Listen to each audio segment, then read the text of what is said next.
Hi, now in this video, we are going to learn all about pressing. It's actually the sculpting tool for textiles, and it's a very important part of your construction process for anything that you're sewing or creating. So the number one thing when it comes to pressing, I guess, is the iron, right? So I want to talk to you about my iron. My iron is an industrial iron. It's, I think, about a 2.5 pound. I can't remember exactly for sure, but it's a heavy iron. It gets very hot, and it actually, I'm going to see if I can get a little picture over here, has a boiler to it. I'm just going to move the camera for a moment. It is by Reliable Irons, and this is the top of it. It's actually, you can see this, a tank, a metal tank that sits over here on the side that fills with water, has a valve over here that you can't hardly see. Yeah, there. And this is very hot. It's hot. And it boils the water in here, producing steam. The steam then comes up through a cord or a hose. Here's that hose that connects then to our iron right over in here. So you never put, in an industrial iron, you don't put the water into the iron. It actually is steam that it gets forced through the iron, that the iron is heating, and then hot steam is coming through it. Steam is really the most important sculpting tool within pressing. We don't ever iron. That word you can take it to the iron. We'll say that. Did you take it to the iron? But the word that is used in any of your instructions is to press it. And actually, when you're pressing, you're really relying on mostly the steam and then the pressure resting in one place. You fill it full of steam, your project, and then you let it set. And you're just barely gliding it right above the surface when you move it to the next one. You never want to iron. That motion of pushing and pulling, you are distorting the textile, especially if you have a lot of steam that you're putting into it. Do you need an industrial iron to learn to sew? Of course not. What you really need is an iron that gives you a lot of steam. If it isn't producing a lot of steam, then you really do need to think about getting a different iron, because it is that steam that makes all the difference. So I'm just going to show you how the steam works in this iron. It's sitting on a nice silicone mat here because it gets very, very hot, and I don't even have it turned up as hot as it'll go. I think I have it on wool. It goes clear up to linen. The settings are a nylon, which is the coolest, which is still quite warm, silk, wool, cotton, and then linen that can handle what they consider the temperatures. There isn't a temperature gauge on this. Some industrial irons there are. But to get my steam out then, that's come through this hose over here, I have a button up here at the top. And here we go.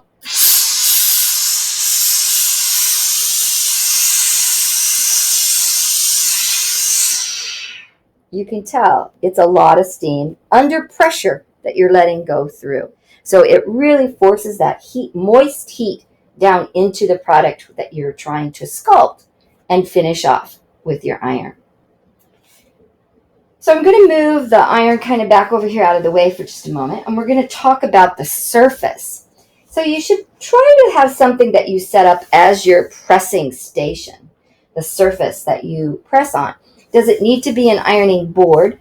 No, not a traditional one. But if that's what you have, that's what you use. Mine happens to be a square piece of tabletop, and it's covered. I've got batting in there, cotton batting, and then a fabric that you can purchase in Joann's, or wherever you might be purchasing it's considered a utility fabric. And there's a couple of kinds that you can get. This one happens to be quilted, and it's like resistant. It's heat resistant. It does well when you're doing any kind of interfacing.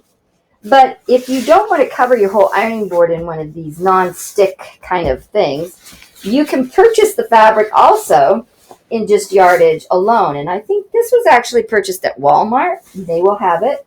So you could lay this down and have a surface that you've protected your ironing board. Maybe it's a special thing that you want to do to make sure that you have this kind of a surface to iron on. Some people will be getting ironing and pressing mats. They're quite popular these days, and what they are is a felted, usually wool, piece of felt that's very thick, about 1/2 inch or up, and that is a surface that moves about. Some people will have little mini tabletop ironing pressing units, and that's fine too, except when you want to press your textile, prep your textile, steam your textile before you cut it out. And then you need to have a surface. Like, you can't see my full surface. It's about 45 inches in this way. But my table on the other side of me over here could be covered and used if I really needed to lay something out. And it's a good 78, or probably, I think it's actually about 80 inches long, and nice and wide. And so you could cover it with towels and then have a pressing cloth surface or just muslin over it. You don't want to put just one piece down next to anything wood, because it's going to warp it. Or if it's a plastic surface, it will warp it as well. So you need to have some kind of padding in there and protecting whatever surface that you're making. Lots of people will do little small pressing stations out of using a little cart and putting a board on the top of it and padding that and creating a little portable ironing station. Some people I've seen actually use a TV tray, tray stand, and cover that, and they've got a really nice pressing station. Okay, so that's a big thing, the surface that you're going to press on, and protecting it from heat and giving you back all the best qualities of the steam right back into your project. So there's several tools that you will have and encounter in pressing. Two of the most popular ones are going to be right away, you're going to learn about the seam roll, and this is a purchased one, but you can make this yourself various ways. Just look up online DIY seam roll, and you'll find all kinds of wonderful ways to do this, and patterns. And this is the tailor's ham, because it looks like a ham, right? I like to call this a sausage, and this my ham. But anyway, you can also find these patterns for these and how to make them, instructions on how to make hams, and so that you can get larger sizes for different operations. We'll mainly be using the smaller size right now. When you get into tailoring and sewing shirts and etc., you may want to have a little bit bigger of a one, but for right now, this is the perfect size. You can come up with doing both of these by taking old pieces of towels or just your scraps and stuffing it into something that you've made.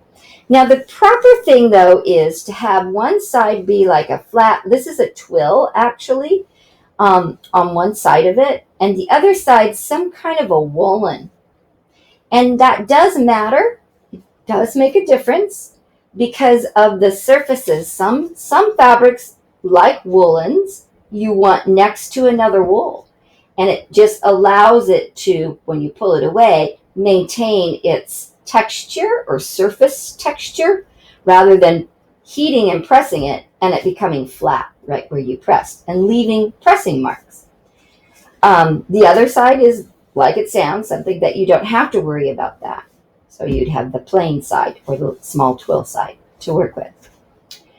Another thing that you're going to need, and that you should be looking and investigating very soon, is to make sure that you have cleaner for your iron. And I use this from Wallwalk. You can get it really inexpensively in these great big tubes. If you go to buy it in Joann's or even Walmart, you will find small little tubes that cost just as much as this, if not more. And it is important that you get this, because as we start to learn to use fusible interfacings, I can pretty much guarantee somebody out there at some time is going to get fusible on their iron and need to clean it. It always happens. It still happens to me every once in a while. Hence, I have an iron cleaner. Okay, so that's an important thing to have in your cubby of your ironing things. The next thing is an actual press cloth. And we've asked you to get the sheer one. And here is an ivory sheer organza. This is the size that you get usually in the store from Joann's. And you can just see why this would be a benefit. Here's a piece of just muslin that I've stitched around so it doesn't fray. So when I put this down on top of something that I was going to press, I can't see what's really happened. And just like this is folding over here, I may actually fold in a crease and press it and not realize it. Whereas if I have a sheer press cloth, silk organza now, remember it can't be polyester, it's going to melt. But silk can handle a lot of heat, and this way I can see exactly what I need to do.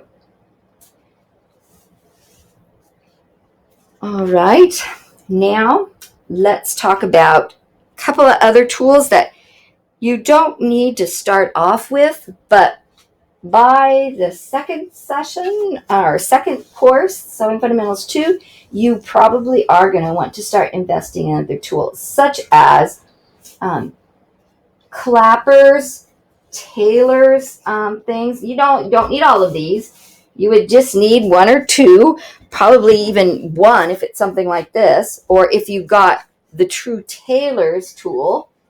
All of these are for pressing different kinds of angles, points on collars, the top of the sleeve here. It's really a multi-purpose tool. So you might be watching for that over this semester, and if you see a really good deal on it, you might get one. I really like this one though too, because it really has a nice heavy surface to do clapping with. And don't worry about that. I'll demonstrate that probably sometime this semester, but you don't have to do it on the projects that we're doing. It comes in more handy when you are actually really tailoring something. You want to have the ability to clap it. Then there is a sleeve board, and I suggest that after you get some kind of a ham figured out, then I would be looking for a sleeve board. One of these things that is like this, and this one has really been used well. And you can get these, again, if you use your coupons and watch at Joann's, you can get them about $15 or maybe even cheaper. Okay. Then the last thing that I want to talk about is we asked you to get needle or glass head pins. And the main reason to get glass head pins is what I'm going to talk about right now at the pressing table. Your iron surface here, the surface of this iron, is very, very important to how it works against your textile. So you don't want to scratch it, dent it, scrape it, any of that, to leave little burrs, you might say, on the iron surface. And then when you start doing more delicate fabrics or sheerer fabrics, it's going to catch all the time. And it can destroy your fine textiles that you're working with. So, our regular dressmaking pins that have a metal head, they are definitely a no-no. Mainly because they're not easy to see in your projects, and you get over to the iron, and sure enough, you iron and you can scrape your actual iron surface with this. Now, if you get the kind that are plastic, right, the traditional kind of quilter's pins, and a dressmaker, that's a dressmaker, this is a quilt, those heads are plastic. Now you can imagine what that's going to do here with a lot of steam. It's going to melt into your garment and have a problem. For the most part, the rule is you never have pins in it when you come to the iron. But there are a couple of very special situations where you do want to kind of block or pin something as you give it maybe some steam. And that's why we want you to have the glass head pins. And I have two kinds here. There's a variety of them and lengths. You can get them now pretty long. These I think are the average, but you can get the glass head as long as the quilting as well. So that's one of the main reasons we have you getting glass head pins, is so that you don't damage your equipment and you don't leave it in there and melt it to your iron or melt it to your garment, whatever you're making. Okay, there's a lot of other wonderful tools that you'll learn about in pressing because it is such an important part. Now I want to show you proper pressing technique for just the beginning. So I've got a seam, a 5/8 inch seam here that I've sewn, right? And the very first thing that you do is you go to press it. And we call the first move pressing it in the stitches that you just did. Your machine has punctured this and spread the fibers. So we want to basically heal it or let it shrink and mold back up around that thread that you just put in there. So we steam it and gently press it back in. That should be the first thing that you do to anything you've sewn when you're ready to press it, which is also another reason why you want to press as you go, right? You do what the operation was, and now you come and press it. Your instructions may not always tell you that. You need to just know that that is the technique, that how you construct something. So now let's say I'm going to get ready to press this seam open, because that is one of the portfolio samples, is a 5/8 inch seam pressed open. So after I've healed this, and you do kind of want it to cool down a little bit. Now in basic cotton, it doesn't matter so much, but there are a lot of weaves and fibers that once you heat them, if you move them while they're really, really damp or hot from the steam, you can distort what you're even working with. So you don't want to do that. You want it to kind of cool off a little bit. Same thing with your interfacing when we get to the interfacing and proper pressing and application of fusible interfacing. Okay, so now I've got my piece that I'm going to press open. The first thing that I do is I give it a finger press. I teach it what I want it to do. And do you notice how I'm giving it a little bit of snug on either side of it? Well, you want to do that because you don't want this to press and have a little divot back over here. It needs to be nice and flat pressed out. So I'm making sure that it gets nice and pulled out. And if I wanted to, if you had the seam roll or had developed that yet, you don't have to. But this is why we get a seam roll, because now I can shape this right over what I want and make sure that that is already finger pressed open. Okay, so on top of that, we've got a press cloth. Just to protect our iron, to protect the textile. Most of the textiles you're going to be sewing with at first probably don't really need to have the press cloth. But it's just a safety in case your iron wants to spit on your fabric and stain it in some ways. It is a protection too. So now I'm going to go along that surface, pointing my tip of my iron down the seam. Okay, I just filled it with steam. And now I'm going back and I'm pressing it. I am not ironing. I'm not doing this. I am literally putting it down, picking it barely up, putting it down, picking it up, putting it down, picking it up, putting it down. And I usually will give it one more good thing of steam. Like I said, steam is really your best friend in garment or accessory or any kind of product that you are producing. So now you can see it's really nice and open, flat there. We want to check the front side though too, just to make sure that I didn't get any divot in it.